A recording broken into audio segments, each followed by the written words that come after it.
سلام عزیزای دلم، امیدوارم که حالتون خوب باشه. میدونم که نیست. قبل اینکه ویدیو رو شروع کنم، درسته که 6 ماه از دی گذشته و اتفاقات زیادی بعدش افتاده، ولی بازم دلم میخواد تسلیت بگم به خانواده های داغدار و عزیزانی که بین ما نیستن. روحشون شد. موضوع ویدیوی امروز اینه که توی این 6 ماه چه بر سر ملت ایران و مردمش اومد. چون ما تو سال 404 3 بار قطعی اینترنت داشتیم. یکی جنگ 12 روزه بود، یکی دی ماه بود و یکی هم بعدش که دوباره جنگ شد. و من یه لیستی اینجا نوشتم کوتاه، فقط سر تیتر نوشتم که چه اتفاقاتی افتاد و خودم الان پشمام ریخته. یعنی اینقدر که اتفاقات مختلف افتاد خودم پشمام ریخته که ما ملت ایران چقدر بدبختیم که این همه اتفاق سرمون اومده و تحمل کردیم و ازش عبور کردیم. اولین اتفاقی که افتاد اعتراضات کسبه تهران بود که بعدش منجر به اعتراضات گسترده تر در سراسر کشور شد و در نهایت از روز 18 دی اینترنت قطع شد. تقریبا کسی زیاد خبری نداشت که وضع داخلی مملکت چه خبره و چه اتفاقاتی افتاده، چون اینترنت قطع بود. و اولین دوره‌ای که اینترنت قطع بود دوره کوتاهی بود، یادم نمیاد درست چند روز بود، ولی فکر کنم یه هفته یا 2 هفته طول کشید، بیشتر نشد.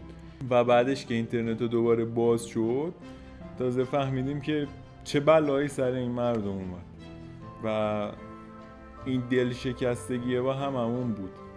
بعدش اینترنت ها باز بود، اتفاق جالبی توی مملکت نمی افتاد، همه منتظره یه اتفاقی بودن. خودتون میدونین چیه، من چون خودم هم توی ایرانم دیگه نمیتونم خیلی باز کنم همه چیو. بعد جنگ شد. آقا همون روزی که جنگ شد نتو قطع کردن. حالا نت پرو بود، کانفیگ بود، سیم کارت سفید بود. اونا رو که نت پرو و سیم کارت سفید که برای خودشون بود، یه کانفیگ میموند. این کانفیگ گیگ خدا تو من بود. بعضی ها میخریدن، من خودم شخصا توان خرید نداشتم، اصلا نخریدم. چجوری سرگرم شدیم تو این مدت حدوداً 3-4 ماه، شاید باورتون نشه من تو عمرم یه دونه کتابم نخونده بودم. میشستم کتابای قدیمی و از این رمان و کتابای اینجوری رو میخوندم دیگه.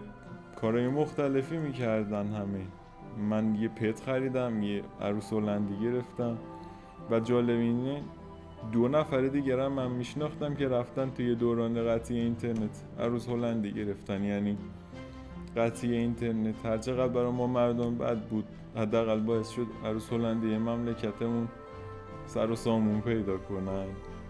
بعد منتظر بودیم. من خودم میخواستم فعالیتمو حدوداً 7 ماه پیش شروع کنم. یه چند تا ویدیو رکورد کردم و میخواستم جمع شه که به ترتیب بذارمشون، که یه دیدم اصلا کل یوتیوب فارسی رفت رو هوا و منم به عنوان یه فردی که سرگرمی اصلیم یوتیوب فارسیه میشستم ویدیوهای قبلی رو میدیدم. این برای همون دوران قبل 18 دیه که بعدش اصلا ما فراموش کردیم یوتیوب چیه. الان که دوباره یوتیوب بس شده و خودم پشمام ریخته، انگار یه دنیای دیگه است. اصلا انگار نه اون حس شور و شوق دیگه نیست. حالا امیدوارم همه چی درست شه و این حس دوباره به وجود بیاد داخل مردم، چون واقعا خیلی مردم دارن اذیت میشن و واقعا هم یه چیزی رو بخوام از ته دل بگم، واقعا از دست ما دیگه هیچ کاری بر نمیاد به نظرم. یعنی ما تلاشمون رو کردیم،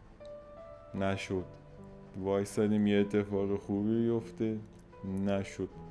واقعا الان یه جوون با دلار 100 و خورده ای تومن، حالا اینقدرم هر روز نوسان داره که من یه قیمت بگم فردا میام میبینم عوض شده. چی کار تو این مملکت میتونه بکنه؟ ابوطالب حسینی یه بار توی برنامهش میگفت که دلتون برای همین دلار 60,000 تومن تنگ میشه. من گفتم هیچ وقت قرار نیست دلم برای دلار 60 تومن تنگ بشه و شد. و مطمئنم بازم قراره دلم برای این قیمت دلاری که در حال حاضر هست تنگ بشه. متشکرم از کشور عزیزم که این شرایط خوب برای من مهیا کرده و زندگی آیندم در حال ساخته شدنه. من نشستم پامو انداختم روی پام، ماشاءالله مملکت گل و بلبل، همه آینده دار، همه زندگی ها خوب، همه اعصاب دارن، همه شادن، همه به هم مهربونی میکنن. دیگه چی از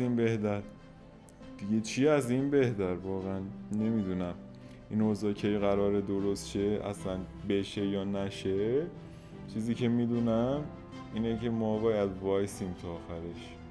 اگه شما راهی دارید که میتونید دور بزنید همه چی و برید از این مملکت، واقعا به نظر من تو شرایط فعلی بهتون میرسه همچین کاری بکنید، از دست ندید شرایطو.